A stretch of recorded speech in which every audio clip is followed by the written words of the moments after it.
कि रावण विद्वान था, पढ़ा लिखा था, ज्ञानी था, लेकिन चरित्र गिर जाने से उसके चित्र की पूजा नहीं होती है। बल्कि आजकल वो लोग जलाते हैं रावण को। कौन लोग? जो स्वयं रावण के बाप बने बैठे हैं। आजकल रावण को वो जला रहे हैं जो महारावण है। रावण के इतना एक श्लोक भी नहीं आता होगा, वो रावण को तीर लगाते हैं, जलाते हैं, और एक बार यदि रावण वहां आ जाए, हा हा हा हा कर दे, जैसे टीवी में आता था, तो आधे लोगों के पैंट गीले हो जाएंगे। नहीं हो जाएंगे? जितने आग लगाने जाते हैं। ईमानदारी से बताना, गलत बोल रहे हो। लेकिन रावण की पूजा क्यों बंद हुई? रावण को क्यों जलाया जाता है? क्योंकि रावण के चरित्र पर बुराई थी, चरित्र उसने गलत किया, और भगवान ने संदेश दिया। उनके तो नायक थे रावण, उनके तो शिष्य थे, भगवान के वो थे, पार्षद थे। हमें आपको संदेश देने के लिए राम जी ने उन्हें रावण बनाया और रावण को बताया कि जानकी जी का हरण कर लो। ये तो हम कहानी के रूप में सुनते हैं। इसलिए भगवत भक्तों, भगवान ने संदेश दिया कि यदि जीवन में चरित्र अच्छा है तो चरित्र से ही इस चित्र की पूजा होती है, और यदि चरित्र गंदा है तो आपको रावण की तरह जला दिया जाएगा। हमारे भारत देश में, हमारे सनातन धर्म में चरित्र की पूजा होती है, और धर्म इसलिए पत्नी कहा जाता है उसे। उसके लिए आपको जो लड़ाई लड़ना हो वो लड़ाई लड़ना चाहिए, राम जी ने सिखाया। और रावण सामने था, जब नहीं माना, विभीषण घबराए, विभीषण भगवान के चरणों में गिर के रोने लगे, पर फिर भी भगवान ने उन्हें समझाया। क्योंकि विभीषण क्यों डर रहा था, इस प्रसंग को मैं सुनाऊंगा, 2 मिनट आपका लूंगा। रावण सामने खड़ा है, रथ पे सवार होके आया है, भौकाल बना करके, कि मतलब भगवान की सेना डर जाए, वानरों की सेना डर जाए कि रावण आ रहा है। लेकिन भगवत भक्तों ध्यान देना, ये डराने वालों से जो सत्यनिष्ठ होता है ना, वो कभी डरता नहीं है। ये विचार करना। रावण आया रथ पर सवार होकर, विभीषण चरणों में गिर गया राम जी के और रोने लगा। क्यों रो रहा है? तो बाबा लिख रहे हैं कि रावण रथी बिरत रघुबीरा, अदेख विभीषण भयउ अधीरा, अधिक प्रीति मन भा संदेहा, अबंदी चरण कहा कृपा निकेता। अधिक प्रेम होने के कारण चरणों में गिरा। क्यों? रावण रथी बिरत रघुबीरा। रावण को रथ पे देखकर और राम जी को बिना रथ के देखकर कहां जीत पाएंगे राम जी इतने बड़े विशाल रावण को। राम जी बोले, राम राम, हमारी पार्टी में होके हम ही पर शंका कर रहे विभीषण, तब तो पक्का हार जाएंगे। अगर हमारी सेना कमजोर होने लगे तो राजा क्या करेगा? भगवान ने पूछा, विभीषण क्यों रो रहे हो? विभीषण ने कहा, प्रभु नाथ न रथ नहीं तन पद त्राना।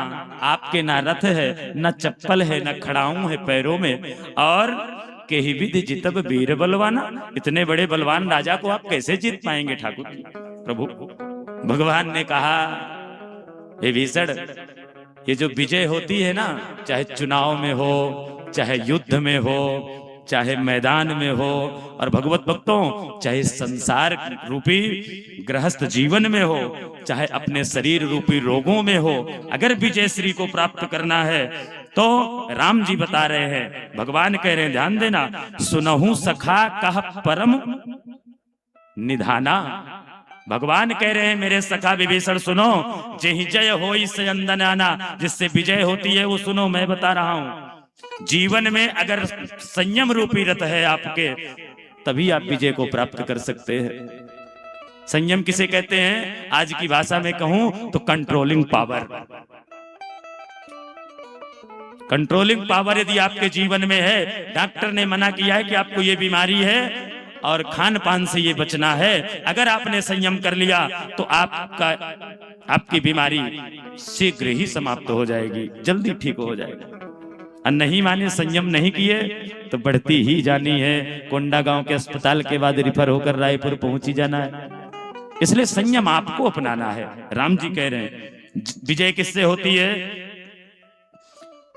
बोले, जीवन में सौरज धीरज तेहि रथ चाका। भगवान कह रहे, मेरा जो रथ है विभीषण, उसमें जो सौर और धैर्य मेरे जीवन का है, ध्यान से सुनना, ये क्या है? मेरे रथ के 2 पहिए हैं, और सत्यशील दृढ़ ध्वजा पताका, जो मेरे जीवन का सत्य है, कभी झूठ नहीं बोलती। राम जी हमारे आपके जैसे। तो राम जी कहते हैं कि जो जीवन में कभी झूठ नहीं बोलता भगवत भक्तों, वो उसके जीवन का झंडा है, फहराता रहता है, सदा ऊंचा रहता है, कभी गिरता नहीं। और बल विवेक दम परहित घोरे, जो आपने जीवन में किसी के ऊपर परोपकार करते हैं ना, किसी की मदद करते हैं, किसी की सेवा करते हैं, किसी का सहयोग करते हैं, ये परोपकार आपके जीवन के घोड़े बन जाते हैं, रथ के। आपका बल, आपका विवेक और आपका परोपकार। और भगवान कहते हैं राम जी, क्षमा कृपा समता अरुजोरे, कोई कितना भी हमें गाली देने वाला हो, अगर हमारे अंदर क्षमा आ जाए तो महापुरुषों ने कहा है, क्षमा वीरस्य भूषणम, क्षमा वीरों का आभूषण होता है। और भगवत भक्तों, क्षमा कर देना, कृपा कर देना किसी पर, ये डोर है। अगर ये जीवन में संयम रूपी रथ है तो आप कोई भी जिंदगी का चुनाव, जिंदगी की विजय आपके हाथों में होगी, आप सदा सदा के लिए विजय श्री होंगे। राम जी ये कहकर समझाए और अंतिम बात बोले कि सुनो, जो सबसे बड़ा मेरे जीवन में कवच है वो क्या है, तो गुरु की सेवा है। राम जी ने कहा क्या है अंतिम, कवच अभेद विप्र गुरु पूजा। मैंने, विप्र माने ब्राह्मण होता है, गुरु, इन दोनों के चरणों की अटूट सेवा किया है, राम जी ने कहा। तो अभेद कवच है इसका। रावण क्या, रावण से बड़ा राजा आ जाएगा तो इसे भेद नहीं पाएगा, अभेद है। कवच अभेद विप्र गुरु पूजा, यही सम विजय उपाय न दूजा, इसके समान विजय का कोई दूसरा उपाय नहीं है। तो भगवान ने समझाया कि विभीषण डरो मत, महा अजय संसार रिपो, जीति सकहि सो वीर, अजाके असरथ होहि दृढ़, सुनहु सखा मत धीर। जिसके जीवन में ऐसा संयम रूपी रथ है, उसकी सदा सदा विजय होती है, सदा ही विजय होती है। और इतने में रावण को भगवान ने रावण का उद्धार किया। विभीषण ने बता दिया नाभि में अमृत छिपा है, भगवान वहीं बाण चलाए और धराशायी हो गया। और भगवान जानकी जी को लिए और लंका से अयोध्या आए, और अयोध्या में भगवान रहने लगे, निवास करने लगे। एक दिन गुप्तचर घूमते थे तो राम जी के राज्य में एक धोबी था, उनकी धर्मपत्नी